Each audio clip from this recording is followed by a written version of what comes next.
Dans la mythologie grecque, Persée est un héros d'origine argienne, fils du seigneur de l'Olympe Zeus et de la princesse Danaé. Le roi d'Argos, Acrisios, le père de Danaé et donc le grand-père de Persée, a été averti par un oracle comme quoi le fils qui naîtrait de sa fille, donc son petit-fils, finirait un jour par le tuer et à prendre sa place. Acrisios, prenant peur par cette nouvelle et donc la prenant très au sérieux, décide d'enfermer sa fille, alors selon les versions, soit dans une tour, soit dans une chambre de bronze afin que personne ne s'approche d'elle. Zeus, séduit par la princesse et ému par sa condition, tombe fou amoureux de la jeune fille. Pour pouvoir, on va dire, conquérir cette nouvelle conquête, il parvint à s'introduire dans justement la prison de cette dernière en se transformant en pluie d'or. Danaé tombe alors enceinte et malheureusement pour elle, ne peut pas cacher sa condition trop longtemps. Son père, Acrisios, furieux, décide de se débarrasser de sa fille et de l'enfant afin que la prophétie ne se réalise pas. Il les enferme alors dans un coffre en bois et il les jette à la mer pensant que la mer ferait son œuvre et qu'il finirait par mourir de faim et de soif. Avec les flots, le coffre parvient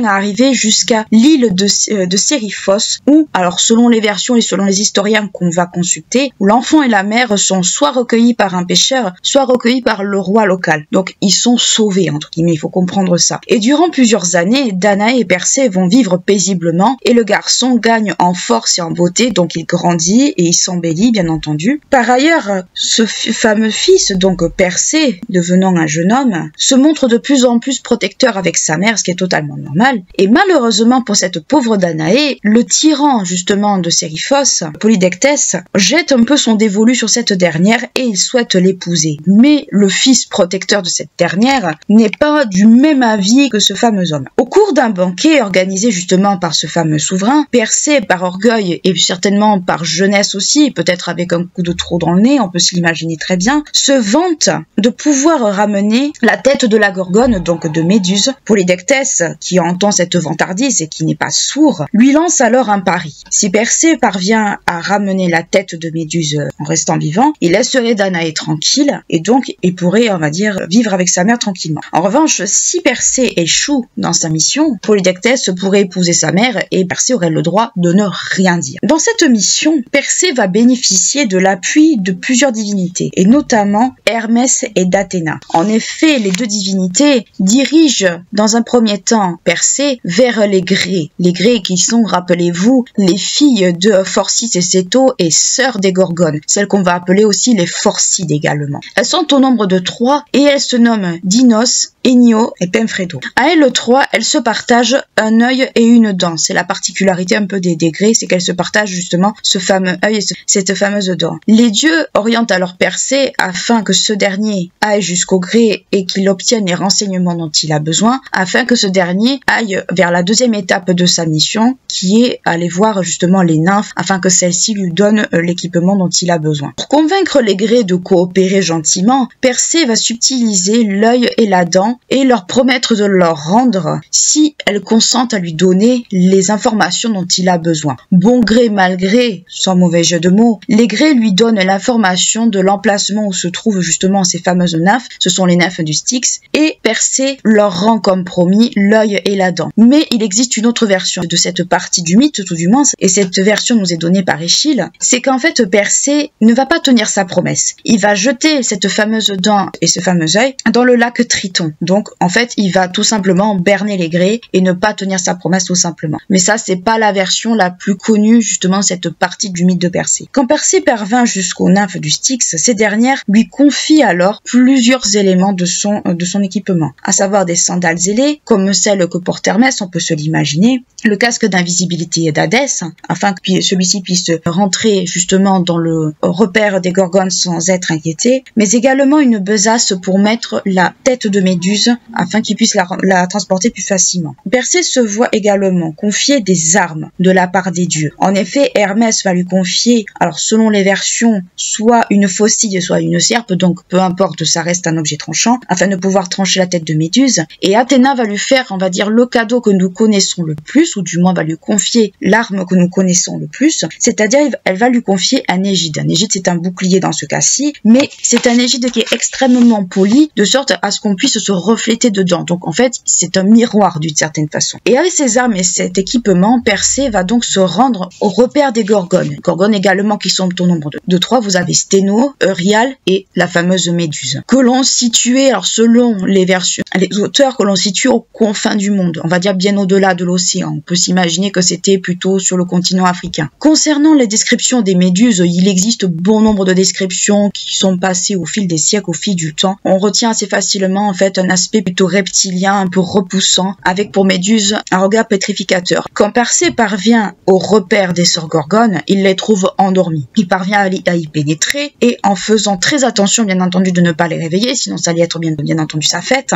il parvient jusqu'à Méduse avec l'aide des sandales ailées qui lui ont été confiées et avec le bouclier d'Athéna bien entendu pour se protéger, comme un miroir pour pas se faire pétrifier, et prenant l'arme que Hermès lui a confiée, il tranche la tête de Méduse sans être inquiété plus que ça. Du sang de Méduse va naître 2 créatures dont une que nous connaissons très bien. Il va naître le cheval ailé Pégase, ce fameux cheval ailé qu'on connaît tous, et le géant à l'épée d'or Chrysaor. Pour partir de cet endroit, il existe 2 versions encore une fois. La première est que Persée a utilisé le casque d'invisibilité d'Hadès, et la seconde est celle qui est peut-être le plus mise en avant, et que Persée est monté sur le dos de Pégase afin de pouvoir s'enfuir du repère des Gorgones. Sur le chemin, on situe la région autour de l'Éthiopie, donc en Éthiopie, Persée aperçoit dans la mer une jeune fille enchaînée à un rocher et en proie à une créature marine. Et là, je vous donne dans le mille, vous avez bien pris, il s'agit d'Andromède, cette fameuse jeune fille qui a été donnée, on va dire, en sacrifice à une créature marine afin d'apaiser la colère des dieux. Andromède est la fille de Céphée, roi d'Éthiopie, et de Cassiopée, qui était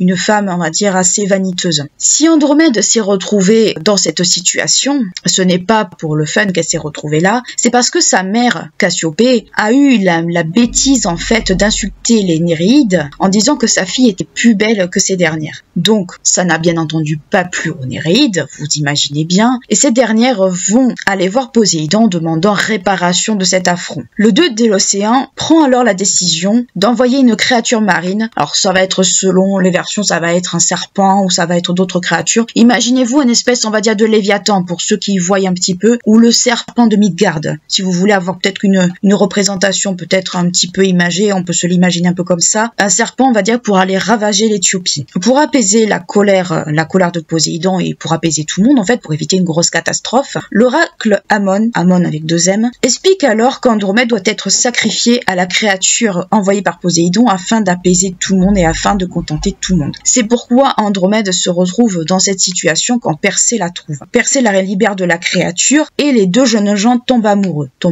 Parce que voilà, et ils décident tout simplement de se marier. Quand le couple arrive à Séryphos, donc l'île d'adoption de Persée, Persée montre à Polydectès qu'il a honoré ses engagements. Donc il présente la tête de Méduse à Polydectès et Persée, ayant honoré sa part du marché, on va dire auprès du souverain, il a obtenu aussi la libération de sa mère, ou du moins à ce que sa mère ait une paix royale. Persée rend alors son équipement au dieu et il offre la tête de Méduse à Athéna. Si vous regardez certaines statues d'Athéna, vous allez souvent voir une espèce de tête qu'elle a sur le bras, sur un des bras. C'est justement la tête de Méduse. Après cela, Persée décide de se rendre à Argos. Je vous rappelle que Persée est d'origine argienne, donc c'est normal qu'il se rende à Argos. Et c'est lors de cette visite que ce dernier, et c'est là un petit peu l'ironie de la chose, et c'est là que lors de cette visite, ce dernier va tuer de façon très involontaire son grand-père Acrisios lors de jeux. Dans une autre version donnée par Pausanias, Persée s'est rendu à Argos et il tue le dieu Dionysos en le noyant dans le lac de Lerne. Si Persée a noyé Dionysos et donc l'a tué, c'est pour pas que son culte s'impose justement à Argos. Donc il y a cette version-là, mais c'est une version qui est très peu connue et c'est une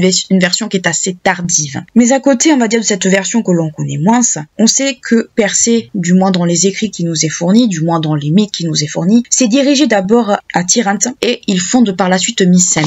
On verra tout à l'heure que Mycène, en fait, n'est pas la seule région, la seule ville que l'on attribue à Persée par rapport, on va dire, aux fondations de la ville. À côté de ces récits que l'on connaît tous plus ou moins, l'épisode avec Méduse, l'épisode avec Andromède, ça c'est des choses qu'on connaît déjà par la culture populaire. Il existe d'autres récits qui ont été rajoutés bien plus tard et qu'on attribue à Persée. Et parmi eux, on peut aller chercher du côté d'Ovide, notamment dans ses fameuses métamorphoses, qui nous fournit un autre récit que l'on connaît assez mal, à savoir que au moment où Persée va quitter le repère des Gorgones, il va croiser sur son chemin Atlas. L'épisode entre Atlas et Persée n'est pas, va dire, le plus connu, mais Ovide apporte justement un récit supplémentaire au mythe de Persée, ou du moins à l'aventure de Persée. Atlas, qui, je vous rappelle, pour ceux qui ne connaissent pas Atlas, c'est cette fameuse divinité, c'est ta fameuse entité qui est condamnée par Zeus à porter, selon on va dire où on se positionne, soit le monde, la terre sur ses épaules, soit la voûte céleste sur ses épaules. Ça reste une divinité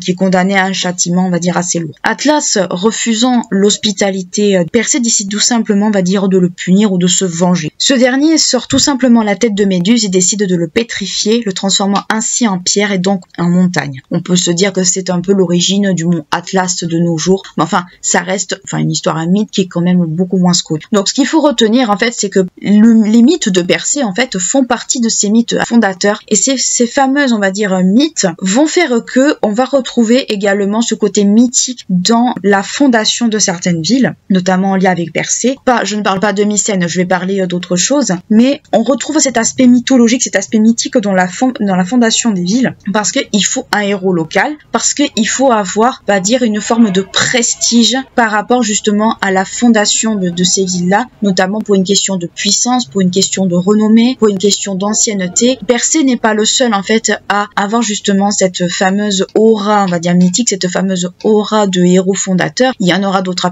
après lui, il va y avoir Thésée, mais ce qui fait que Persée va s'inscrire en fait dans ces héros que l'on va relier à une région, à une fondation de ville particulière. Et c'est ce qui fait que Persée va s'inscrire justement dans ces fameux héros fondateurs. Chiron fait partie des centaures les plus sages et les plus connus, notamment pour cette fameuse sagesse. Concernant sa naissance, les historiens, basés bien entendu sur les auteurs antiques, vont souligner plusieurs hypothèses. En effet, Chiron serait le fruit soit des amours de Cronos et de Philyre, soit le fruit de Cronos et de Silène. Mais ça va être plus l'hypothèse de Cronos et Philyre qui vont être retenues plutôt que de Cronos et Silène. Et comment en fait Cronos s'y est pris pour donner naissance à cette créature? Et bien très simplement, dans cette version du mythe, Cronos prend l'apparence d'un cheval afin de tromper la vigilance de sa femme Rhea, et il va, on va dire, voir sa maîtresse, la nymphe Philyre, avec qui il aura cet enfant. Et c'est ce qui explique en partie énormément l'aspect de Chiron, cet aspect mi-homme, mi-cheval. À sa naissance, sa mère Philyre est tellement horrifiée et dégoûtée de l'apparence de son enfant qu'elle implore les dieux de la transformer afin qu'elle n'ait pas à vivre et à élever cet enfant qu'elle considère comme monstrueux, et les dieux vont avoir pitié d'elle et la transformer en tilleul. Ce qui fait que Chiron va être élevé par le peuple des centaures. Il vit alors dans une grotte du mont Pélion, en Thessalie, là où vivent les centaures, donc le peuple des centaures, et il va se distinguer par plusieurs aptitudes. Il reçoit des enseignements, pour commencer, de plusieurs divinités. Il va recevoir d'Apollon les sciences, et notamment la médecine, ou encore il va apprendre à tirer à l'arc. Alors pourquoi la médecine? Je vais faire une petite aparté. Apollon est connu certes pour être le dieu de la vengeance et de façon plus générale aussi d'attirer les maladies, mais c'est une divinité qui est très ambiguë par rapport à ça. Mais c'est aussi le dieu de la guérison également. Là, il va apprendre la médecine à Chiron. Et avec Artémis, il va apprendre tout ce qui est autour de la chasse, tout ce qui est autour du monde forestier, de façon générale. Donc il va, en plus de cette grande sagesse qu'il va acquérir au fil du temps, il va bénéficier également de l'enseignement de divinités phares dans le panthéon grec. Avec cela, il a quand même la réputation d'avoir été le conseiller et l'éducateur et le formateur surtout de bon nombre de divinités, de certaines divinités du moins, mais aussi de bon nombre de héros, de demi-dieux, on appelle ça comme on veut. Et parmi les divinités qu'on peut citer, nous avons Asclépios, et de ses fils, Macéon et Podalire. Donc 3 divinités en lien avec la médecine. Donc en lien avec Chiron, et donc en lien de façon directe avec Apollon. Et parmi les héros qu'on peut citer, on peut citer Hercule, et on peut citer Achille, on peut citer Jason, etc., etc. À ces jeunes gens, il va enseigner d'abord la médecine, comme on peut prendre Asclépios, en divinité, mais surtout à Achille. Et si on regarde beaucoup de représentations de Chiron, c'est très souvent Achille qui figure pour illustrer les élèves. On peut supposer que Achille était peut-être ce qui se rapprochait le plus de la figure de Chiron à ce moment-là. Mais il va leur donner une éducation beaucoup plus poussée, notamment il va les former à la chasse pour qu'ils puissent se débrouiller, puisque ce sont des héros qui vont accomplir des quêtes. On le voit tout au long de la mythologie, ce sont principalement des héros qui vont accomplir des quêtes, notamment ce sont des héros qui sont en lien avec des monstres mythologiques, ce sont des héros tueurs de monstres, mais aussi il va leur inculquer une certaine formation plutôt morale, tout ce qui va être en rapport avec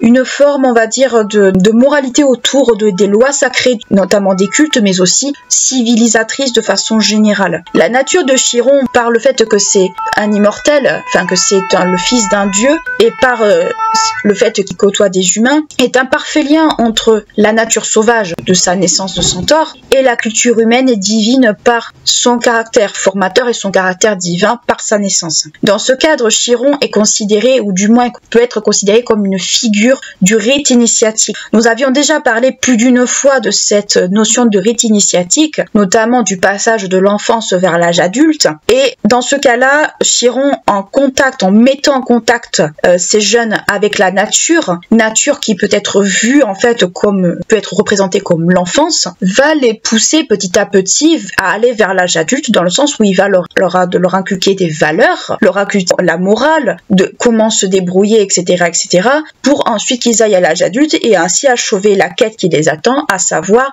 soit conquérir un royaume, soit exterminer des monstres ou tout ce genre de choses. Donc il va avoir un lien, une fonction plutôt d'accompagnateur justement de ce moment qu'est l'enfance et qui est caractérisé par le côté nature, férocité, etc., et le côté civilisation que va représenter l'âge adulte avec la sagesse d'un adulte, la maturité d'un adulte. Donc il va avoir un peu ce lien d'accompagnateur tout en gardant certainement une forme de retrait, car accompagner ne veut pas dire faire à sa place, nous sommes bien d'accord. Ce rôle justement de conseiller, d'éducateur et d'initiateur en fait est souligné par bon nombre d'auteurs antiques, et parmi eux on peut en citer quelques-uns car ces derniers vont les souligner dans leurs œuvres. On peut citer Xénophon qui va en parler justement, qui va y faire allusion dans son œuvre La Cynégétique, et dans laquelle on va retrouver dès le début de l'œuvre la liste de ses élèves. Et chez Pentare, dans les Odes et plus précisément dans le 9e Pitique, on va retrouver plutôt la notion, alors une notion peut-être beaucoup moins connue surtout, une notion qui va avoir un lien entre le caractère divin de Chiron et le monde des humains, dans le sens où on va attribuer à Chiron des pouvoirs prophétiques et oraculaires. Donc plus en lien en fait, Pitique on peut le rapprocher de la Pythie, donc plus en lien avec tout ce qui va être de l'ordre d'un oracle comme on pourrait le voir à Delphes. Donc on peut dire que ce caractère prophétique et oraculaire permet à Chiron peut-être d'acquérir une sagesse beaucoup plus poussée et de la transmettre peut-être beaucoup plus à ses élèves. À côté de ce rôle d'éducateur, de formateur des héros, il y a un aspect de la vie de Chiron que l'on connaît moins, c'est surtout un aspect familial. Chiron a épousé une nymphe, Chaliclo, avec qui il aura donc 4 enfants, 3 filles et un fils. Il va avoir Andéis, qui va être la mère de Pelée, qui va se retrouver dans la mythologie, Ocyrée, qui a des dons prophétiques, et donc en lien justement à ces fameux dons prophétiques qu'aurait son père. Et la 3e fille, alors selon on va dire les auteurs, elle va être appelée soit Mélanippe, soit Hypée, mais peu importe, c'est la même fille. Et cette dernière tombe follement amoureuse d'Éole, qui est le seigneur des vents, et elle tombe enceinte de lui, et pour cacher la grossesse à son père, elle va demander aux dieux de la métamorphoser, ce que les dieux vont lui accorder. Et son fils, pour terminer, Charistos, qui va fonder une ville en Eubée qui va porter le même nom que lui. Donc autrement dit, on va trouver la descendance de Chiron dans le reste de la mythologie, et donc ce qui fait que le mythe de Chiron va perdurer, ou du moins la figure de Chiron va perdurer encore longtemps. Par rapport à la mort de Chiron, parce que justement la constellation du Centaure est due à la mort de Chiron, il existe plusieurs hypothèses. Mais avant, on va dire, de rentrer dans ces hypothèses, il faut avoir une chose très, très importante en tête, c'est que Chiron est un immortel, puisqu'il est né de 2 divinités. Une nymphe est une divinité secondaire, mais elle en est une, et de Chronos, il a un caractère immortel. Il va y renoncer, il va s'en défaire pour l'accorder à Prométhée, et nous parlerons de Prométhée bien plus tard, mais sachez que Prométhée n'était pas immortel à la base, il était mortel. Selon la première version de la mort de Chiron, il aurait perdu la vie au moment d'affrontement entre Hercule et les centaures. Alors que ce dernier prodiguait des soins, car Chiron a une connaissance médicale, il est touché par une flèche empoisonnée d'Hercule. Alors ces flèches empoisonnées, on va les retrouver dans les 2 versions, ce sont des flèches empoisonnées du sang de l'hydre de Lerne, et qui sont, on va dire, un poison dans lequel on ne guérit pas. Il ben, l'issue c'est la mort. Dans une autre version, et c'est qui sera le plus retenu, c'est qu'il s'agit tout simplement d'un banal accident. En effet, lors d'une simple visite d'Héraclès à Chiron, ce dernier a maladroitement touché Chiron avec une de ses flèches, ses fameuses flèches empoisonnées. Il le blesse et malheureusement Chiron ne guérit pas malgré tous les soins qu'on peut lui attribuer. Il ne guérit pas, il souffre beaucoup. Et pour mettre fin à ses souffrances, puisqu'il est immortel, il ne peut pas mourir, ce qu'il va faire, c'est qu'il va, au moment de cette fameuse mort, accorder ce fameux transfert d'immortalité de Chiron à Prométhée. Il va accorder son immortalité à Prométhée qui en a plus besoin. Et c'est à ce moment-là que Chiron meurt. Reconnaissant la valeur du centaure et tout le bien qu'il a fait autour de lui, Zeus décide de le placer dans le ciel, donc dans les étoiles, et il va former ainsi, Chiron, cette fameuse constellation du centaure que l'on peut observer, soit avec une lunette astronomique, soit sur des cartes du ciel. La mythologie autour de Dionysos est assez ambiguë et relativement complexe. Plusieurs sources nous renseignent sur cette dernière, mais il s'agit plutôt d'un ensemble d'épisodes tous bien distincts des uns des autres. Parmi ces fameuses sources, on peut citer la bibliothèque d'Apollodore, qui est un recueil de mythes datant du 1er ou 2e siècle après Jésus-Christ. Cette fameuse bibliothèque est un ensemble en fait de recueils de mythes anciens, provenant pour certains d'entre eux des mythes homériques et de tragédie grecque datant d'entre le 7e et le 6e siècle avant Jésus-Christ, sachant que le mythe de Dionysos est relativement très absent en fait des mythes homériques dès le départ. D'après cette fameuse source de bibliothèque d'Apollodore, Dionysos est le fils de la princesse thébaine Sémélé, fille de Cadmos et du seigneur de l'Olympe Zeus. Héra, ayant appris de nouveau cette nouvelle tromperie de la part de son royal époux, est extrêmement jalouse et furieuse, cherche à se débarrasser de sa rivale mais aussi de l'enfant qu'elle porte. Se déguisant en mortelle, cette dernière implante en fait les graines du doute dans la petite tête de la princesse Sémélé sur le caractère divin de son amant, à savoir est-ce que son amant est réellement un dieu ou pas. Sémélé exprime alors une requête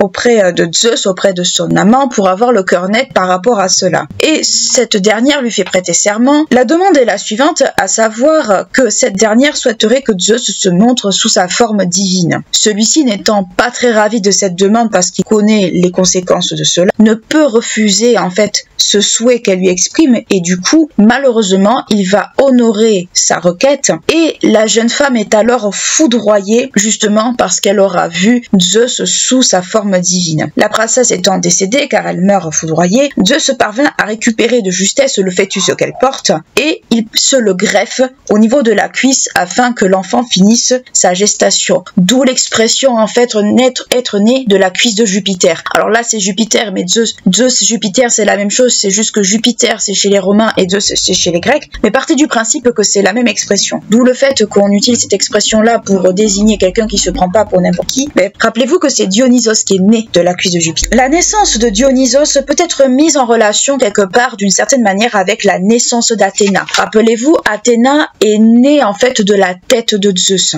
Zeus ayant un très fort mal de crâne après avoir avalé la mère d'Athéna, demande à Héphaïstos de lui donner un grand coup de burin sur la tête pour que son mal de tête s'en aille. Et Athéna naît littéralement de la tête de Zeus, mais avec une petite particularité, c'est qu'Athéna apparaît à l'âge adulte et paraît de tout ce qu'on lui connaît, de tout l'équipement militaire, alors que Dionysos, quand il est né, c'est un bébé, c'est un enfant. Donc on peut quelque part faire une petite distinction là-dedans, mais c'est une distinction relativement minime. Par ailleurs, dans les sources, Dionysos est surnommé Diokonos, c'est-à-dire le deux fois né, puisqu'il est né d'une certaine manière par Sémélé, donc quand Sémélé meurt, quelque part Dionysos va naître d'une certaine manière. Quand Zeus va le récupérer et va le laisser finir de grandir, il va à nouveau naître. On pourrait voir ça comme une espèce de double naissance. C'est ce qui fait que Dionysos va être rattaché à la notion de naissance et de renaissance, de naissance et de mort. On va le rattacher quelque part un peu justement à cela. Après la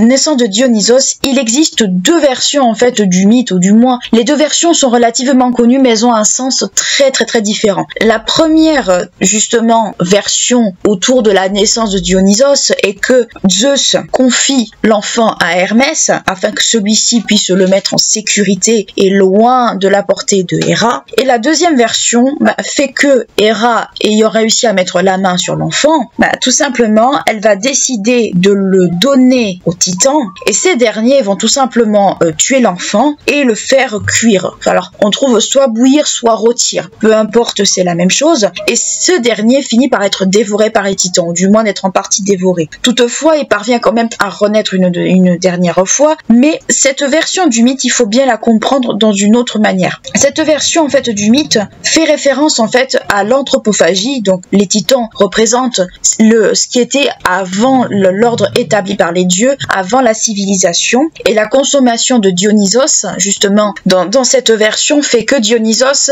est quelque part associé, justement, à cette notion d'anthropophagie de façon assez involontaire. Nous avions déjà vu, si vous vous rappelez, dans la vidéo sur le cannibalisme et la férocité, là, justement, Dionysos aurait pu être un cas de cannibalisme et de férocité d'une certaine façon, car bien entendu, la consommation de chair humaine fait que cela renvoie à l'ancien temps, au temps d'avant, en fait, avant les Olympiens, c'est-à-dire au temps où il n'y avait pas de civilisation, où les personnes étaient très féroces entre elles, où la brutalité était quasiment de mise. Donc, les deux versions du mythe existent, sont connues, mais elles ont une portée différente. Par ailleurs, si on regarde bien, encore une fois, le côté du mythe avec les titans, c'est que Dionysos est cuit, en fait, ou du moins bouilli dans un chaudron tel. On peut y voir un peu cette espèce de symbolisme aussi dans le fait que Dionysos renaît que par de mortel à immortel, justement, par ce biais-là. On pourrait y voir cette interprétation, mais encore une fois, c'est une interprétation qu'il faut prendre avec beaucoup de pincettes. Donc, la symbolisme de l'anthropophagie, du chaudron et du feu a une symbole assez particulière dans le cadre de cette partie du mythe-là. Quand Hermès, dans la version où Hermès, on va dire, prend en charge l'enfant d'une certaine manière, celui-ci est alors confié, je parle bien de Dionysos, bien entendu, dans la première version, celui-ci est confié aux nymphes afin que ce dernier puisse grandir tranquillement sans avoir Héra sur le dos et sa vengeance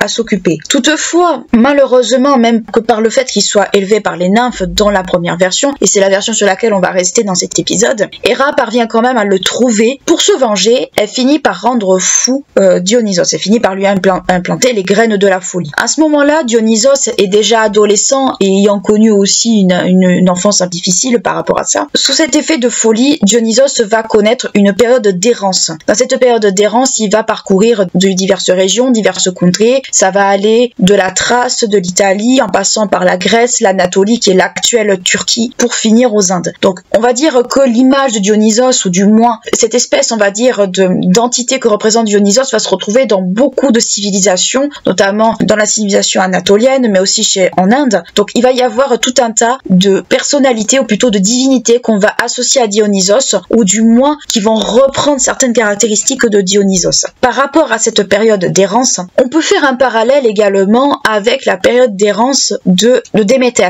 puisque rappelez-vous, Déméter également avait connu une période d'errance, car cette dernière cherchait sa fille, et pendant cette période-là, rien ne poussait partout où elle passait. Donc, on peut voir que les divinités liées à la nature, puisque Dionysos, quand même relié à la nature, ont quand même en fait cette tendance à être enclin à des périodes d'errance, des périodes de voyage, dans le sens où ces divinités cherchent à enseigner peut-être quelque part l'agriculture, aident à enseigner également un certain nombre de choses. Donc on pourrait mettre les deux divinités en parallèle, et d'ailleurs ces deux divinités font l'objet de cultes à mystère, et des fois ce n'est pas pour rien qu'on les met souvent en compétition, ou qu'on les met, on va dire, ensemble. C'est que ces deux divinités ont des caractères assez similaires l'une avec l'autre. Partout où il passe, en fait, il enseigne l'art de la vigne, la culture de la vigne, et surtout la culture du vin, ainsi que son culte. Toutefois, cela ne se fait pas sans difficulté, car Dionysos va rencontrer quelques désagréments, notamment dans l'enseignement de son culte. En effet, on peut citer plusieurs épisodes où cela ne se passe pas bien, notamment dans l'enseignement de son culte.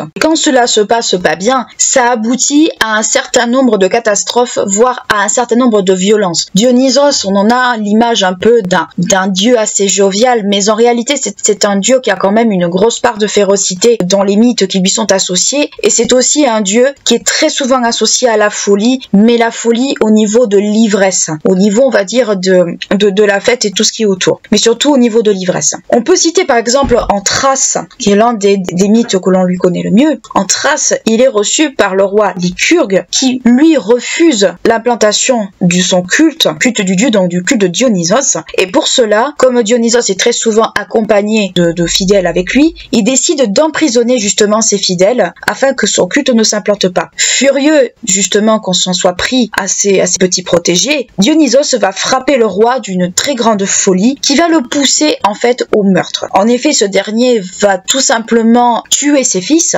pensant qu'il était en train de tailler des vignes. Donc je vous laisse imaginer le taux de folie justement qui avait frappé le roi. Quand ce dernier revient à ses esprits, quand il récupère on va dire toute sa tête, il s'aperçoit de l'horreur justement de ce qu'il a fait. Et le dieu du vin ne va pas s'arrêter là, ne va pas du tout s'arrêter à cet épisode de folie passagère. Il va pousser le vice encore plus loin, puisqu'il va demander au peuple la mise à mort du roi. Le peuple, craignant la divinité, en voyant ce qui s'est passé avec Lycurgue, et surtout voyant la folie qui a atteint justement ce roi, décide d'accomplir la vengeance de cette divinité et décide tout simplement de lui obéir. Et pourquoi il décide de lui obéir? Tout simplement parce que Dionysos a très clairement fait comprendre au peuple que si Lycurgue n'était pas mis à mort, plus rien ne pousserait, en fait, plus aucun fruit ne pousserait sur la terre de Thrace. Donc, puisqu'il ne faut pas contrarier une divinité, et rappelez-vous que Déméter a plus ou moins fait la même chose, puisque Déméter n'a pas pu retrouver sa fille, plus rien n'avait poussé, plus aucune céréale, plus aucun fruit. Donc, encore une fois, on peut mettre les deux divinités ensemble. Mais tout simplement, ce qui s'est passé, c'est que le peuple s'exécute par peur de la divinité et il condamne le roi à mort, et ce dernier va terminer sa vie de façon quelque peu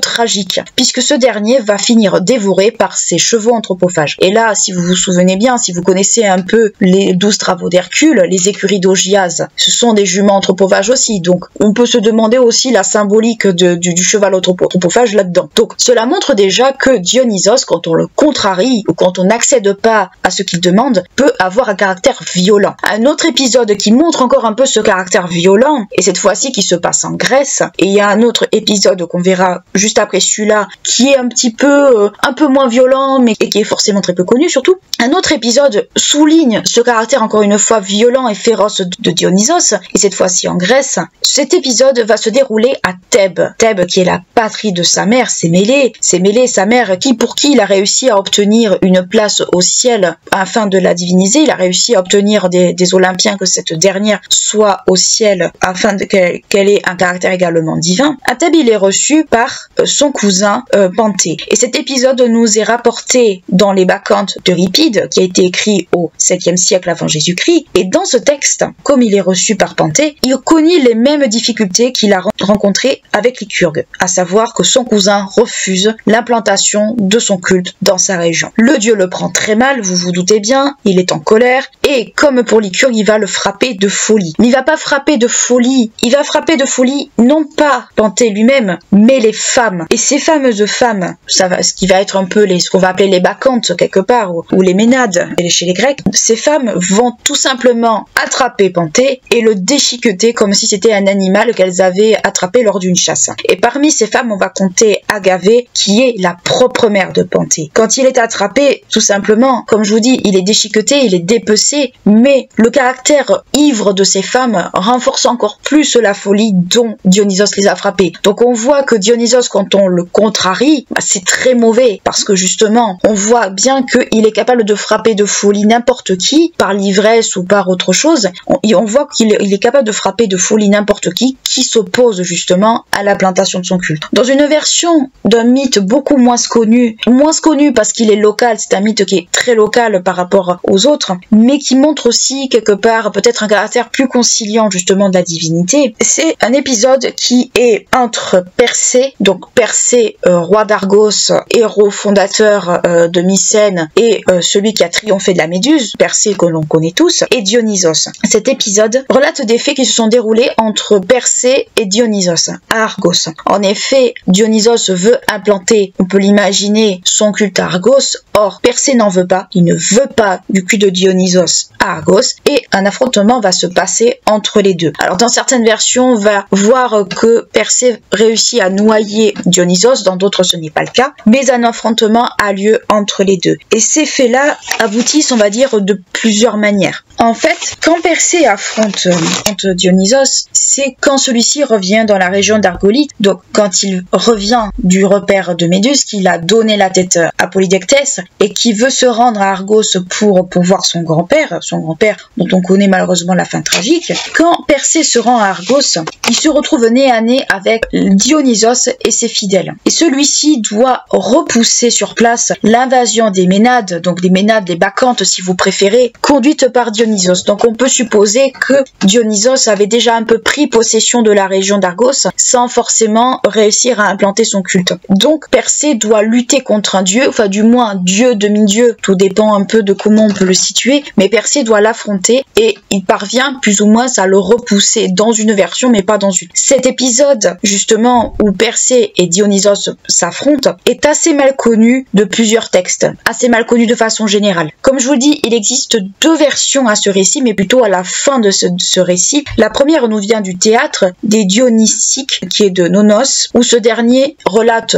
d'une certaine manière le combat entre Dionysos et Persée. C'est Dionysos qui est vainqueur du combat, mais toutefois le dieu et le héros parviennent à se réconcilier. Donc il y a quand même une volonté de faire la paix entre les deux personnages. La seconde version qui nous est donnée par Pausanias, c'est que c'est Persée qui est vainqueur de Dionysos. Donc cet épisode de l'affrontement Persée-Dionysos est très très peu connu, voire pas du tout connu de la poésie athénienne ou de très peu de gens, parce que c'est une histoire encore une fois qui est argolienne, qui est locale. Donc il y a un caractère local là-dedans. Cette victoire est un symbole quelque part du non-respect d'une certaine façon, ou du moins du contraire du respect qui est dû notamment à une divinité, à savoir que personne ne peut affronter une divinité de cette manière-là. Et quelque part en fait cela se vérifie avec Lycurgue et avec Panthée. On ne peut pas en fait affronter une divinité comme ça sans être impuni. Avec Persée c'est un peu la même chose, sauf que dans une version on montre que les deux personnages ont un caractère beaucoup plus conciliant, arrivent à se réconcilier. Donc on peut dire que Dionysos est une divinité ambiguë, à la fois une divinité calme entre guillemets quand on accède à ce qu'il veut, et une divinité infernale parce qu'il est le dieu de l'ivresse, parce qu'il peut envoyer de la folie quand celui-ci n'est pas content. Donc on voit un peu un caractère très ambigu justement dans le caractère de Dionysos, et peut-être aussi une part de férocité qui est peu connue et qui est pourtant très présente. Dans un épisode un peu cocasse ou plus ou moins connu également, pour une part de légèreté, c'est que Dionysos adolescent justement est enlevé par des pirates au large de l'Italie et que ces derniers veulent réclamer une rançon parce qu'ils ne savent pas qu'il est un dieu, ils ne le connaissent pas, ils ne savent pas qui il est. Toutefois, même si l'ensemble de l'équipage se moque du jeune garçon, le timonier quand même est un petit peu suspicieux, il se méfie de ce jeune homme qu'ils ont capturé, et cela se révèle quand même vrai dans sa méfiance, puisque le dieu parvient à faire pousser de la vigne, donc il utilise le mât du bateau pour justement le tronc de la vigne, et justement cette vigne parvient à prospérer. L'équipage du bateau se retrouve un peu bête parce qu'ils se demandent mais d'où ça vient, ils sont terrorisés même, ils sont terrorisés parce que c'est un phénomène qu'on ne voit pas, et ils sont encore plus terrorisés quand ils comprennent qu'ils ont capturé un dieu en fait, et qu'ils demandent la rançon d'un dieu. Donc là ils sont totalement terrorisés, ils sont complètement bêtes, et d'autant plus terrorisés que Dionysos a pris les traits d'un lion qui peut les attaquer, et l'équipage sous l'effet de la peur justement entre la pousse de la vigne et l'apparition de Dionysos sous les traits d'un lion, mais tout simplement décide de se jeter à la mer pour éviter la colère divine justement de ce dernier.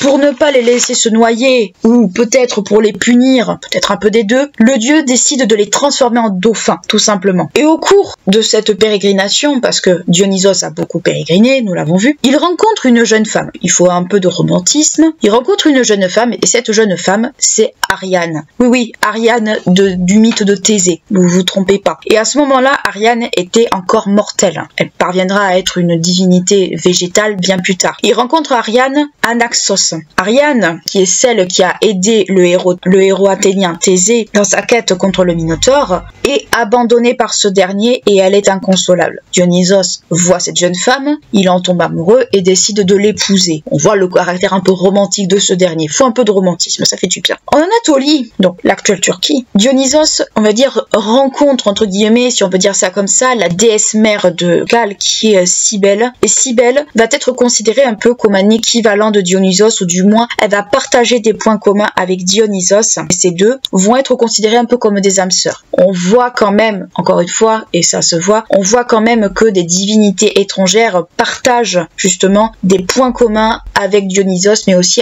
avec d'autres divinités végétales. En ce qui concerne l'Inde, ou du moins l'Asie, pas forcément l'Inde en particulier, on raconte que Dionysos aurait conquéri l'Asie sur un char attelé de panthères, pour donner peut-être aussi un caractère un peu exotique. Donc qu'est-ce qu'il faut retenir de tout ce que je viens de vous raconter? Les mythes de Dionysos sont des mythes qui soulignent le caractère ambigu et le caractère très complexe de la divinité. À la fois divinité bienveillante d'une certaine manière, puisqu'il enseigne l'agriculture, il enseigne surtout la culture de la vigne. Donc il a un aspect presque de professeur, un aspect qui est bienveillant dans le sens où il veut contribuer à nourrir les hommes et à ce que les hommes puissent produire en fait à partir du raisin le vin et consommer ce dernier. Mais le caractère infernal y est quand même aussi, un peu comme chez Déméter d'ailleurs, ce sont deux divinités qui sont très souvent mis en parallèle, c'est que ces deux divinités-là ont un caractère infernal, ont un caractère presque dangereux. Quand on le contrarie, ou quand on n'accède pas à ce qu'il demande, à savoir l'implantation de son culte à l'endroit où il séjourne, va frapper de folie n'importe qui. Lycurgue, les femmes qui sont dans la cour de son cousin, il va frapper n'importe qui de folie. Et c'est ce qui fait de lui un dieu dangereux, un dieu que l'on peut redouter. Alors oui, dans les faits, ça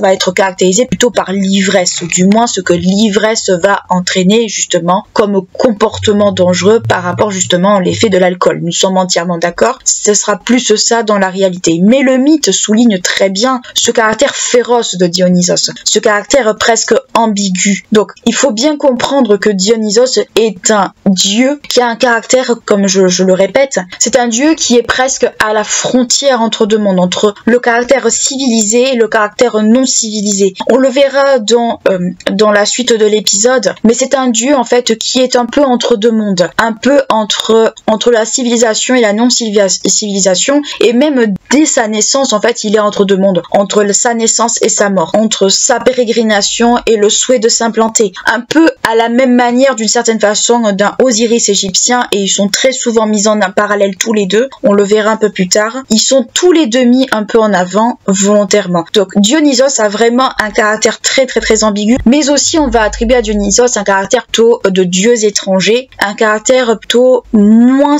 grec qu'on voudrait nous le faire croire.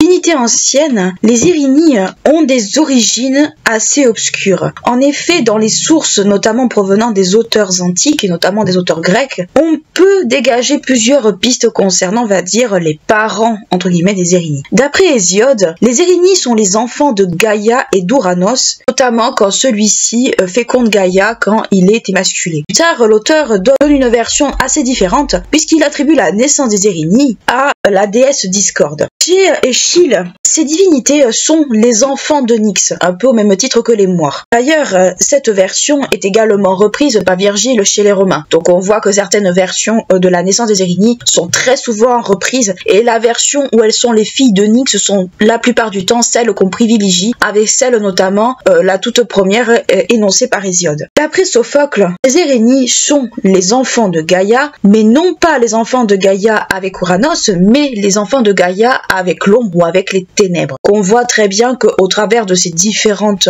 hypothèses que je vous énonce, on n'est pas très sûr de la naissance des Érini. On sait déjà pas trop dans quelle catégorie ou avec quelle déesse ou dieu on peut les rattacher concernant leurs origines pures. Apollodore, quant à lui, va reprendre la première hypothèse d'Hésiode, à savoir que au moment où Ouranos est émasculé, ces dernières naissent de son sang. Ce n'est pas Gaïa qui les met au monde, mais c'est l'océan, le dieu océan. Donc, qu'est-ce qu'on peut se dire quand on entend toutes ces hypothèses? C'est qu'on n'est pas vraiment sûr en fait de comment les Érini sont nés, et les auteurs eux-mêmes ont du mal un peu à savoir justement les origines mêmes de ces dernières. Épimédide, lui aussi, va rajouter un peu son hypothèse à la chose, puisqu'il en fait les enfants de Chronos et d'Évonimée. Évonimée, c'est une déesse qui a été également l'amante de Chronos. Donc on voit très bien que on attribue aux Érigny des origines très anciennes, mais il y a toute une part un peu d'obscurité concernant vraiment les parents de ces dernières, et les auteurs grecs, au fil du temps, vont essayer de mettre en avant certaines hypothèses. Le fait qu'elle soit fille d'Onyx déjà fait partie, la plupart du temps, des hypothèses qui sont retenues, et le fait que ce sont les filles de Gaïa et de l'ombre, ainsi que les filles de Gaïa et d'Uranos, sont les plus retenues parmi toutes celles que je viens de vous exposer. Donc on voit qu'il y a une espèce un peu d'interrogation autour de ces origines. L'apparence des Érigny est avant tout une apparence assez chimérique, un peu qu'on le voit pour Méduse ou pour d'autres créatures, et cette apparence un peu chimérique, comme beaucoup, on va dire, de représentations de ce type d'entité grecque, est avant tout destinée à faire peur, mais également elles peuvent représenter une forme d'avertissement quand on a un peu le malheur, et c'était le cas pour Méduse, rappelez-vous, quand on a le malheur un peu de s'éloigner ou de bouleverser un ordre établi. Les Érigny sont un peu les garantes d'une forme de justice, elles sont le garant un peu de l'ordre social. Ce n'est pas pour rien qu'Héraclide va les baptiser d'une certaine manière de ministres entre guillemets de la justice, parce qu'elles sont l'incarnation de cette justice, mais ça va être l'incarnation de cette justice féroce, dévastatrice, assez primitive justement, et c'est ce qui fait que quand on a le malheur de contrarier cet ordre, on va dire, établi, cet ordre social, mais on peut justement avoir cette image d'anciennes divinités infernales qui peuvent nous tomber dessus. Quand on représente les Érigny, il y a diverses, on va dire, de représentations, mais la plupart du temps on va les représenter sous forme de femmes ailées, à la peau sombre très souvent, avec des yeux pleins de sang ou suintants. Donc on peut s'imaginer que ces descriptions sont essentiellement présentées soit sur des vases, soit dans les textes. Donc là ça va être une représentation générale que je vais vous donner, mais concrètement partez du principe que c'est destiné à faire peur et à effrayer, et de ces yeux sont également menaçants. Leurs cheveux sont hérissés de serpents, et ces serpents vont se retrouver également sur leur corps, sur leurs bras. Un peu, on peut se l'imaginer à la manière de Méduse. Donc on peut les rapprocher de ces créatures un peu infernales, représentatives un peu que peut représenter ce détournement justement de l'ordre établi. Ils représentent également vêtus de robes sombres ou de jupes assez courtes, et portant également des bottes. Donc on voit que on cherche à leur donner un caractère féminin malgré ce caractère infernal. Les serpents, comme je vous l'ai dit, sont présents sur leurs bras pour châtier, pour fouetter bien sûr. Le fouet est également un attribut qu'on va attribuer aux Érigny, mais l'attribut principal qu'on va leur attribuer, c'est la torche. Les Érigny sont représentés avec des torches. Qu'est-ce qu'il faut comprendre de cette représentation? C'est que ce sont des représentations qui sont assez grotesques, assez caricaturales, on pourrait dire ça comme ça de nos jours, mais ce sont des représentations qui sont là pour exacerber une forme de peur, inciter un peu la peur, un peu à l'image des croque-mitaines, un peu qu'on pourrait voir dans d'autres civilisations. Mais les Érigny sont un peu les croque-mitaines d'une certaine manière des Grecs, puisqu'elles sont là pour garantir une certaine forme d'équilibre, mais surtout elles sont là pour incarner une justice, mais une justice bien particulière. Donc les Érigny ont une fonction un peu de garde-fou de la loi, mais une loi assez bien spécifique. Par rapport au nombre des Érigny, on peut dégager deux sources, plus ou moins. On peut en dégager deux et on peut en citer deux. En premier lieu, on peut se baser sur l'Orestie d'Échille, puisque ce dernier va situer les Érigny au nombre de 50. Il va mettre en scène dans sa pièce une cinquantaine d'Érigny, et ce n'est pas la version la plus gardée. La plus gardée, ça va venir d'Euripide, puisque Euripide va retenir 3 Érigny en particulier, et ça va être ces 3 Érigny qui vont être les plus représentés et surtout les plus connus, et il va les nommer. Elles sont au nombre de 3, comme je vous l'ai dit, et elles se nomment Alecto, l'implacable ou implacable, Tisiphone, vengeuse ou vengeresse, vengeance, et Mégère, la haine, la jalousie. C'est pas pour rien que le mot Mégère d'ailleurs est représente dans notre vocabulaire actuel. S'il y a peu d'informations concernant le rôle d'Alecto, les historiens ont réussi à dégager plus ou moins les rôles principaux des deux autres, à savoir de Tisiphone et de Mégère. Tisiphone est la gardienne de la porte du Tartare, puisque les Érigny sont rattachés, je vous le dis, et on le verra après, au monde souterrain, et on la représente sous la forme que je vous ai présentée, mais avec une robe tachée de sang et fouettant très sévèrement les coupables qui ont le malheur de se retrouver, on va dire, là où elle se situe. Avec cela, elle en profite également pour les effrayer avec les serpents qu'elle a autour du bras. Donc on voit très bien le caractère assez vengeur et le caractère assez féroce des Érigny, puisque les Érigny sont une gardienne de justice, mais elles ont un rôle aussi de châtiment, puisqu'elles vont châtier les coupables, tant de leur vivant que de leur mort. Donc c'est pas très réjouissant comme vous l'imaginez bien, et Tisiphone n'hésitent pas à déclencher énormément de catastrophes pour punir des régions entières qui vont accueillir le coupable des crimes justement sur lesquels elles vont se déchaîner, et voire même des maisonnées entières. Donc on voit que la justice des Erinyes, même si elle est ciblée, elle a quand même un caractère assez arbitraire, puisque les Erinyes vont pas hésiter à propager des catastrophes justement sur des peuplades entières, sur des régions entières. Alors il faut voir quand même que ce n'est qu'une image. Catastrophe, ça va être des fléaux comme des maladies ou des famines, mais ça peut être également une représentation quant à l'origine supposée justement de ces catastrophes dans la Grèce antique. Quant à Mégère, elle a plus des fonctions, alors des fonctions publiques si on cite les historiens, mais on peut dire plus qu'elle a des fonctions assez ciblées, puisque Mégère a la charge un peu de semer la discorde un peu partout, mais surtout d'utiliser tous les moyens qui lui font plaisir pour justement semer cette discorde, à savoir la jalousie, l'envie, la haine, etc., etc. Tout ce qui a rapport un peu avec la négativité, et quelque part aussi une forme d'exaspération de certains traits de la nature humaine. Mais de façon générale, Mégère, quand elle,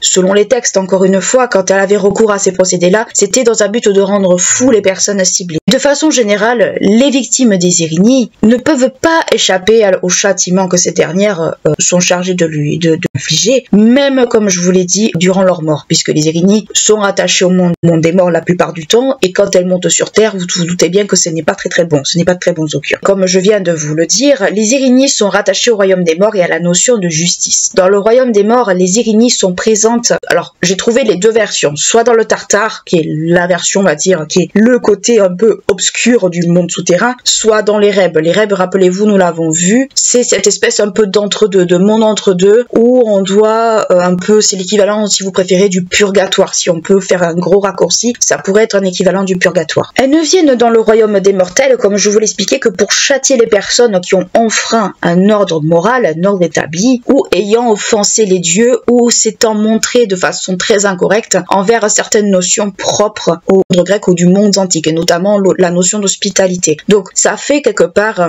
elles sont l'incarnation de ces figures un peu de déesses vengeresses, pas chasseresses mais vengeresses, qui sont là pour garantir un peu une forme d'ordre établi, mais l'ordre établi, on va dire, dans son fondamental. On l'avait déjà vu plusieurs fois, cette notion d'ordre fondamental, de l'ordre établi, quand il est bouleversé, ça crée des catastrophes, mais elles sont un peu le garde-fou par rapport justement au monde des mortels. C'est un caractère assez ambigu qu'on peut dégager des Erinyes. Dans le monde d'Hadès, donc Hadès le dieu, qu'on se l'entende bien, parce que le lieu en lui-même aussi s'appelle l'Hadès, elles sont considérées, puisqu'elles châtient tant les criminels, on va dire entre guillemets, tant du vivant que de leur mort, elles sont considérées d'une certaine manière comme des auxiliaires du dieu, même si ce n'est pas leur fonction principale. Mais elles font partie justement de cet environnement du monde souterrain où elles ont un peu cette fonction de châtier les coupables, quels qu'ils soient. Alors c'est vrai que beaucoup de mortels ont été châtiés par des dieux ou tout au long, on va dire, de la mythologie grecque, mais elles ont un caractère bien spécifique. Dans la société ou l'imaginaire de l'époque, donc de l'époque de la Grèce antique, elles représentent l'ordre établi, comme je vous dis, l'ordre moral, elles sont la garantie des lois qui régissent la société et le châtiment qui peut être réservé à ceux qui ont le malheur de transgresser justement ce fameux ordre établi, ce fameux ordre moral. Et notamment, ça va toucher principalement les crimes envers la famille, mais également les humains qui oublient un peu leur condition de mortels, à savoir les humains qui veulent s'ériger au rang des dieux. Donc elles sont là aussi pour garantir que chacun reste à sa place, comme beaucoup de divinités, qu'elles soient anciennes ou nouvelles. Mais également, elles sont là pour punir des offenses faites aux dieux eux-mêmes. Donc par exemple, l'hospitalité qui est très chère aux dieux. Donc l'hospitalité est quand même une notion très importante tant pour les divinités que pour les humains, on va dire dans l'imaginaire bien entendu, mais également le parjure. Parjure, ce n'était pas forcément la bonne chose à faire à cette époque-là. Elles peuvent également punir, comme je vous l'ai dit, des contrées entières, des familles entières, tout dépendait des contextes. Mais globalement, ce qu'il faut en comprendre, c'est que, encore une fois, ce sont des divinités qui sont anciennes, qui représentent, on va dire, l'ancien monde avant les Olympiens, et donc c'est des divinités qu'on va qualifier de presque primitives, puisqu'elles ont un caractère féroce, elles ont un caractère quasi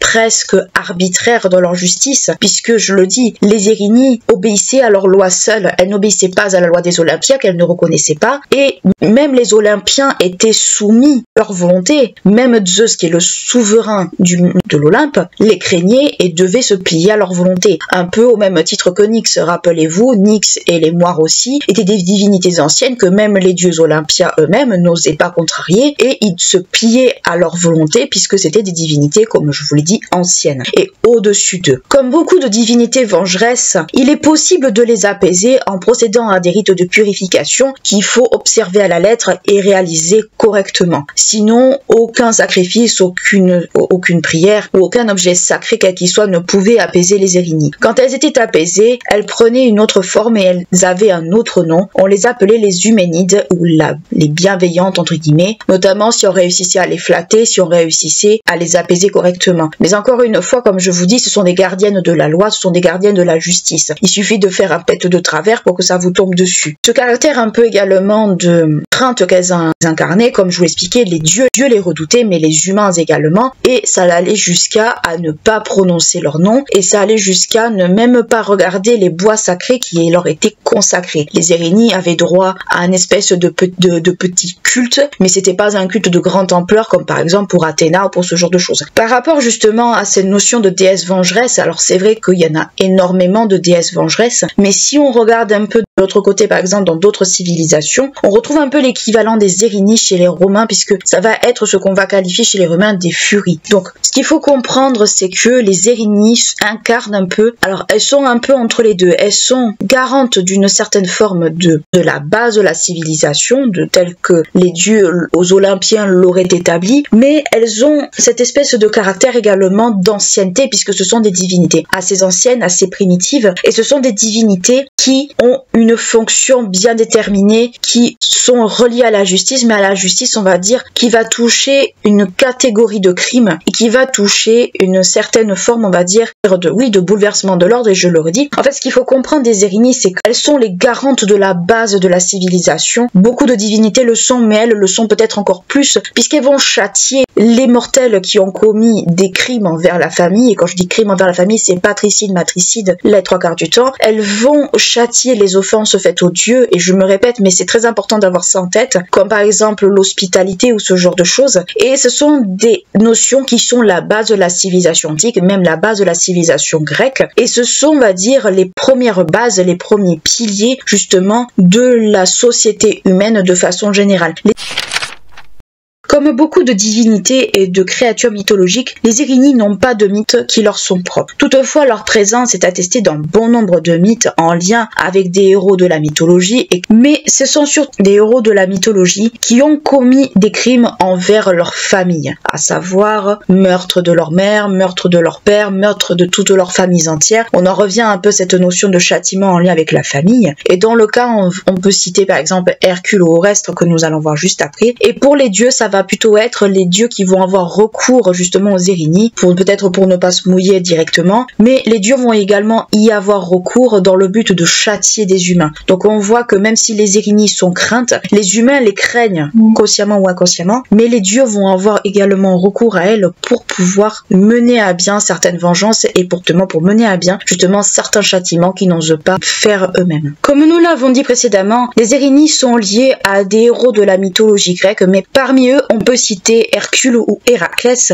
qui, sous un coup de folie provoqué par Héra, assassine sa femme Mégare, ou Mégara si vous préférez, et ses fils. Ce dernier est alors purifié par le roi Thespios, donc on voit que la purification est possible dans certains cas. Penthésile, lui aussi, parvient à être purifié par Priam, car il a ôté la vie de sa sœur par accident. Donc on voit, ne serait-ce que par ces deux exemples, que ce sont des crimes envers, encore une fois, la famille. Si nous venons de voir à travers ces deux exemples que, dans certains cas, les criminels ou du moins les héros peuvent être purifiés par un tiers qui a la connaissance justement des rites de purification, ce n'est pas toujours le cas malheureusement. En effet, si on prend l'exemple de Médée qui a assassiné son petit frère, elle se voit refuser cette dernière la purification par Circé. Circé, la fameuse magicienne que l'on retrouve par exemple dans l'Odyssée et dans bien d'autres mythes où cette dernière, pour se venger, va transformer en monstre certaines personnes. Dans un cas assez particulier où si cette fois c'est Tisiphone qui est présente, qui se manifeste directement, on peut citer un cas, on va dire, bien ciblé toutefois, qui est le cas de Éthéocle et Polynice. Pour ceux qui ont lu Antigone, vous voyez parfaitement de qui il peut s'agir. En effet, Tisiphone va pousser la jalousie et la haine des deux frères au point que ces derniers vont s'entretuer. Toutefois, si Éthéocle et Polynice ne sont pas les seuls, on va dire,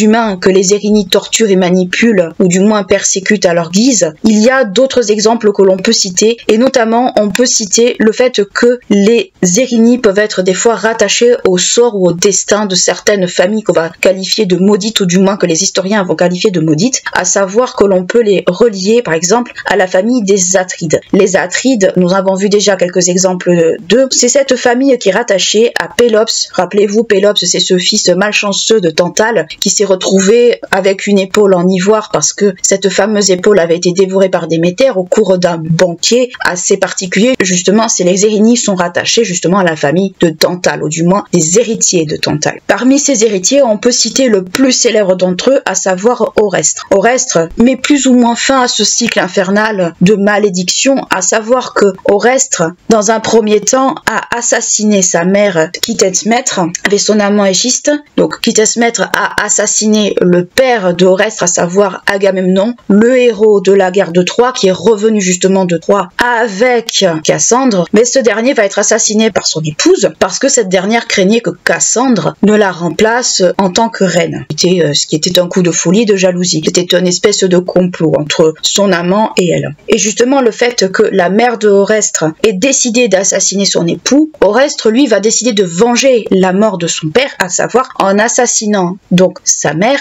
et son amant. Ce crime est donc considéré comme un matricide, mais c'est un matricide un peu particulier puisque c'est un matricide qui a été un peu poussé par Apollon. Donc on voit que les dieux ont quand même, d'une certaine manière, eu un rôle dans cet assassinat. Alors on peut se demander justement, si on suit un peu le mythe, est-ce que le fait que Apollon ait poussé Orestre à assassiner justement sa mère et son amant parce que cette dernière avait assassiné Cassandre, qui était un peu l'amour éconduit, on va dire, d'Apollon et son mari, on peut laisser cours aux hypothèses. Ce matricide entraîne donc le mécontentement des dieux, alors que ce dernier a été poussé quand même par Apollon, et surtout ce sont les Érini qui vont s'occuper de son cas, à savoir qu'elles vont le pourchasser partout où il va aller, provoquant des pestes, des maladies partout où il sera hébergé, et ce dernier parvient quand même à se réfugier à Delphes, donc dans le sanctuaire d'Apollon à Delphes, où il va consulter la pitié de ce dieu, et la prêtresse d'Apollon va lui conseiller d'aller trouver refuge à Athènes auprès de la déesse Athéna, car Apollon, malgré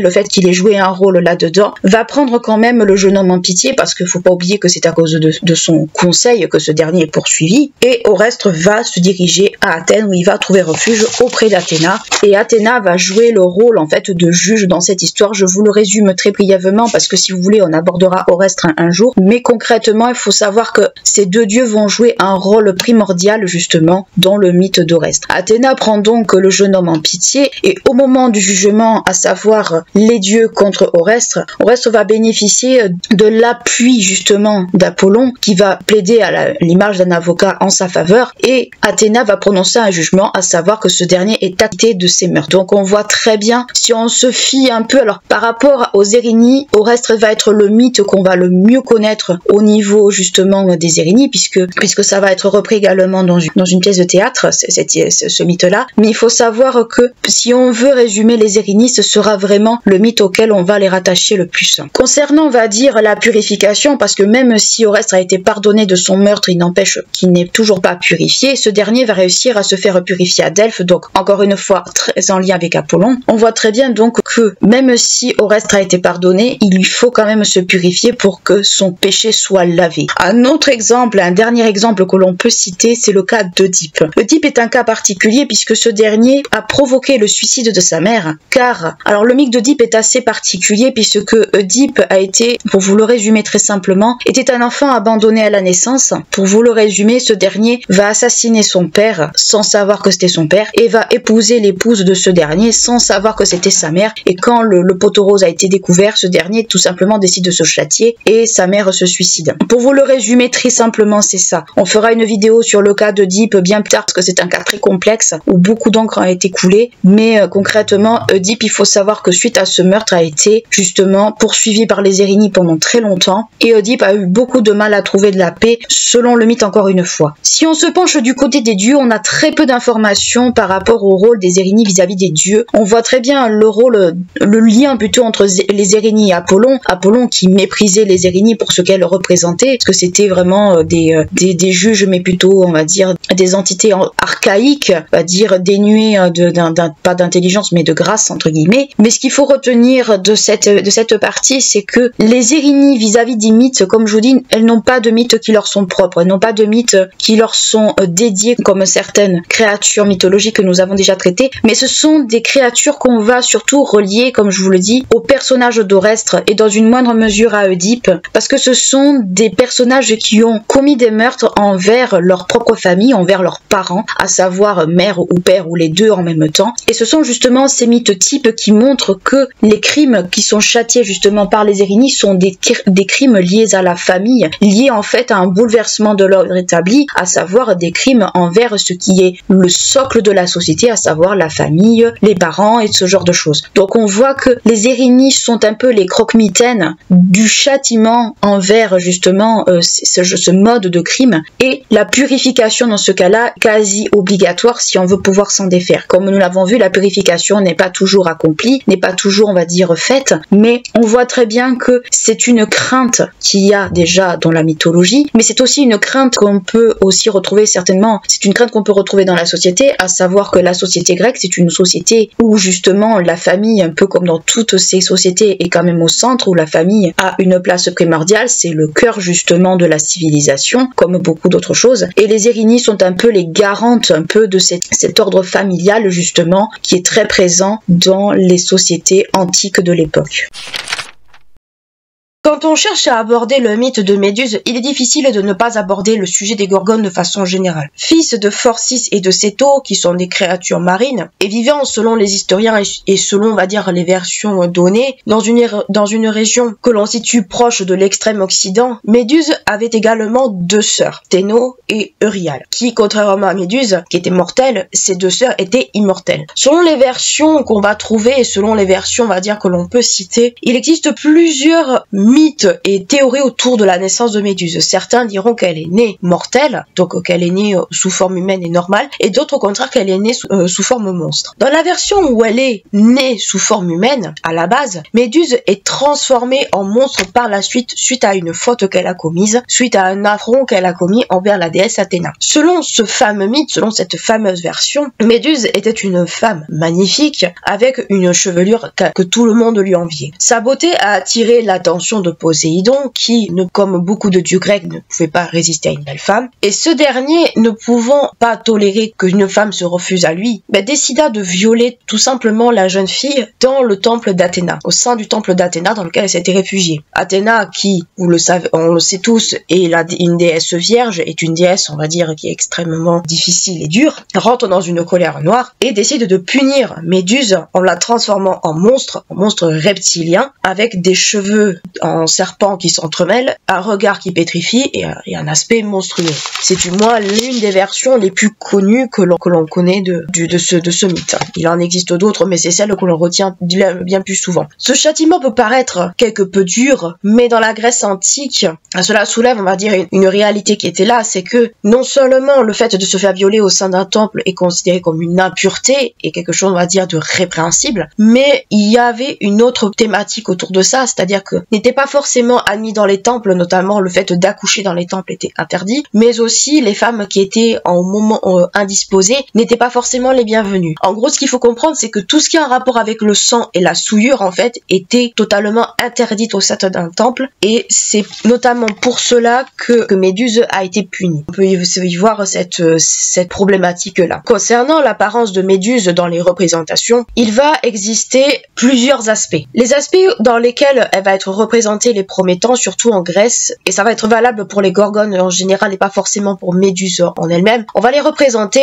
avec les cheveux, bien sûr les cheveux en serpent, mais également avec des dents, on va dire, extrêmement proéminentes, des dents de sanglier. J'ai pu voir dans des bouquins, des ouvrages, des dents de sanglier, de vampire, peu importe, et avec des ailes, de la barbe ou ce genre de trucs. Bref, un aspect assez grotesque dans le but de faire peur. Et si on regarde bien les représentations des Gorgones gorgone en Grèce, c'est exactement un peu ça. C'est vraiment un aspect grotesque, presque on va dire un peu exagéré, dans le but de faire peur, dans le but un peu d'effrayer. Au fur et à mesure du temps, et ça sera surtout visible au temps des Romains, on va représenter Méduse notamment plus avec un aspect humain qu'un aspect, on va dire, un aspect repoussant. On va la représenter avec certes ses cheveux de serpent, mais on va pas la représenter sous un aspect grotesque comme on aurait pu le voir chez les Grecs. Cet aspect grotesque d'ailleurs peut être vu comme une espèce d'un aspect chimérique, au sens où on va prendre diverses caractéristiques un peu monstrueuses, un peu fantasmées, pour pouvoir faire peur, pour pouvoir inciter peut-être à une forme d'exagération. Le mythe de Méduse est extrêmement lié également à un autre mythe qui est le mythe de Persée, qui est l'un des héros, on va dire, les plus mythiques de la Grèce antique. D'origine argienne, Persée est le fils du seigneur des dieux olympien Zeus et d'une mortelle Danaé, qui était une princesse.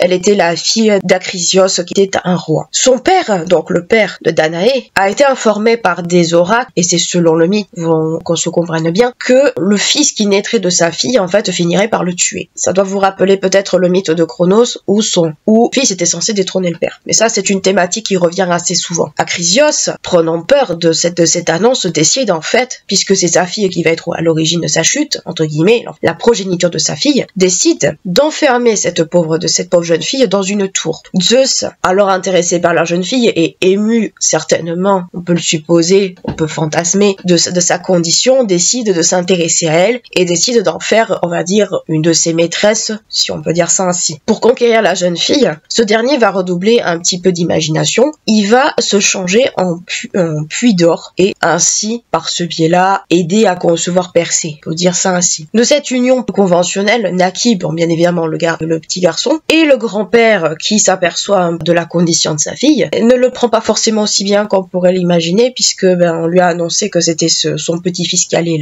le détrôner et le tuer, décide tout simplement de se débarrasser de l'enfant et de la mère. Et comment ce dernier s'en débarrasse? Tout simplement en les enfermant dans un coffre en bois et en les jetant à l'eau, pensant que la mère ferait son œuvre. Fort heureusement, et ça c'est toujours selon le mythe, les deux atterrirent à Sériphos où ces derniers sont recueillis, et durant plusieurs années, la mère et le fils se vont écouler des jours heureux. La mère, bon, étant, on va dire, recueillie, accueillie, tout ça, et son fils va grandir, va gagner en beauté et en force, et donc, on va dire, va se distinguer par ses caractéristiques dans un premier temps. Toutefois, cette pauvre Danaé va être, on va dire, l'objet de désir du roi local, Polydectès, et ce dernier, très certainement, veut donc l'épouser. Sauf que le fils de Danaé est très protecteur envers sa mère, et que, vu que le roi en question est un personnage probablement pas très recommandable, ce dernier va essayer de retarder l'échéance autant qu'il est possible. Au cours d'un banquet, Persée lance d'ailleurs un défi, lance un pari, qui est probablement pas vantardise, on peut le supposer, on peut s'imaginer la scène, qui est de ramener la tête de la Méduse au roi. Notamment aussi peut-être pour prouver sa valeur. Le roi accepte, bien évidemment, vous vous en doutez. Il le laisse aller en sachant que tous ceux qui ont essayé de combattre Méduse ne sont jamais revenus. Donc il savait très bien que si le fils partait, il pouvait épouser sa mère et basta. Sauf que ce fameux souverain n'avait pas anticipé, c'est que Persée était le fils d'un dieu, pas seulement d'une mortelle mais d'un dieu. Et il va bénéficier de l'appui des dieux. Il va bénéficier notamment l'appui de deux dieux en particulier, qui vont être Hermès et Athéna. Les deux vont lui porter secours, vont lui fournir de quoi, en fait, combattre la Méduse d'une certaine manière. Les deux vont l'orienter, vont le soutenir justement dans son entreprise. Ces deux divinités, et notamment Hermès, vont l'orienter dans un premier temps vers les Grées. Les Grées, ce sont des créatures relativement repoussantes,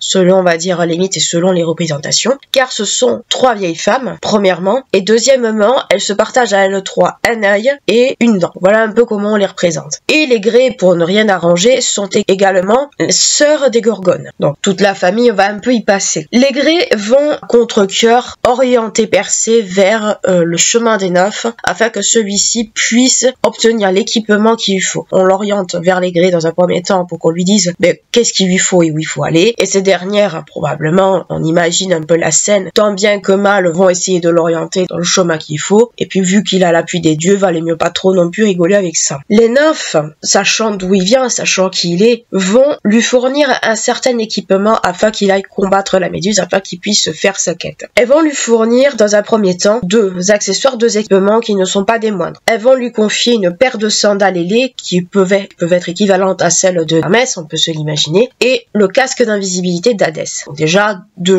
choses qui sont pas, on va dire, négligeables. Les deux divinités qui soutiennent Persée, Hermès et Athéna, vont également lui fournir des armes. Pas de l'équipement, mais des armes. Hermès va lui fournir, alors selon les versions, une faucille ou une serpe, selon les versions que les historiens vont mettre en avant et les sources qui disposées, ça va être les deux. Le but étant de pouvoir couper la tête de la Méduse sans pour autant, on va dire, galérer trop. Et Athéna va lui confier également un bouclier, donc un égide, qui a été extrêmement poli de sorte à ce qu'on puisse se refléter à l'intérieur. Et tout le monde connaît un peu la suite de ce qui va se passer avec ce fameux bouclier, mais justement c'est dans ce but-là, c'est pour éviter que Persée soit pétrifié s'il doit regarder la Méduse. Donc c'est pour ça qu'on lui confie ce genre d'équipement. Persée parvient à gagner le pays des Gorgones et à s'introduire dans l'antre de ces dernières. Selon les versions que l'on va trouver, selon les versions que les historiens vont mettre en avant, on souligne la présence des deux sœurs Gorgones de Méduse et dans l'autre, bizarrement, ne sont pas mentionnées. Dans la version où les sœurs sont présentes, on souligne que ces dernières sont endormies. Donc autrement dit, qu'elles montent la garde mais qu'elles ne font pas correctement leur travail. Et dans d'autres, elles n'y est pas. Toujours est-il que pour s'introduire dans l'antre des Gorgones, Persée a recours au casque d'invisibilité d'Hadès afin de ne pas être repéré, bien entendu. Et profitant du fait que Méduse soit endormie, il en profite pour couper la tête de cette dernière et ainsi pouvoir gagner son trophée en toute tranquillité. De cette décapitation naissent deux créatures. Ces deux créatures sont bien entendu nées, la semence, on va dire, du viol entre Poséidon et Méduse. Et ces dernières sont le cheval et les Pégases, qu'on retrouve un peu dans toutes les représentations et dans la culture populaire actuelle, mais aussi le géant Chrysaor. Méduse étant morte, Persée peut donc repartir vers les îles de Séryphos afin, on va dire, de montrer comme quoi il n'est pas un menteur et qu'il a réussi son défi. Sur le chemin, et les historiens situent, on va dire, cette région autour, on va dire, de la région de la Libye, ce dernier rencontre Andromède qui le sauve d'un destin assez tragique, c'est-à-dire que cette dernière était vouée à être dévorée, à être sacrifiée à une créature marine. Je fais bain basse sur ça très volontairement parce que ce n'est pas vraiment le sujet, mais bon, on le mentionne quand même, je le mentionne quand même pour des questions, on va dire, d'exactitude au niveau du mythe, mais sachez que tout ce qui est autour d'Andromède n'est pas le sujet. Donc il sauve la jeune femme, il épouse, arrivé à Séryphos, il en profite pour faire en sorte de dire au roi de laisser sa mère tranquille et ainsi pouvoir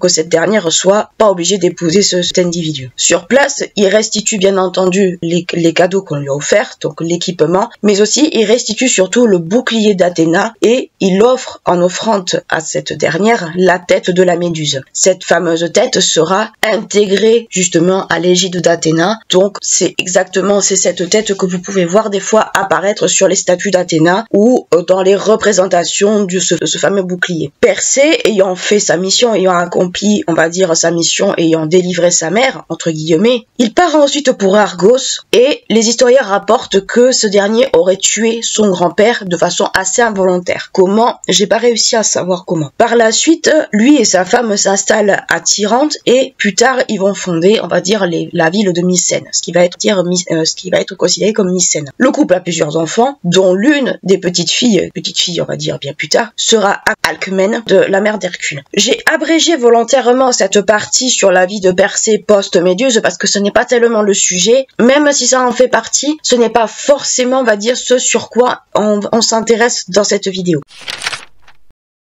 N'hésitez pas à liker, clocher, à vous abonner à la chaîne si ce n'est pas encore fait et je vous dis à très bientôt pour un nouveau podcast. D'ici là, prenez soin de vous.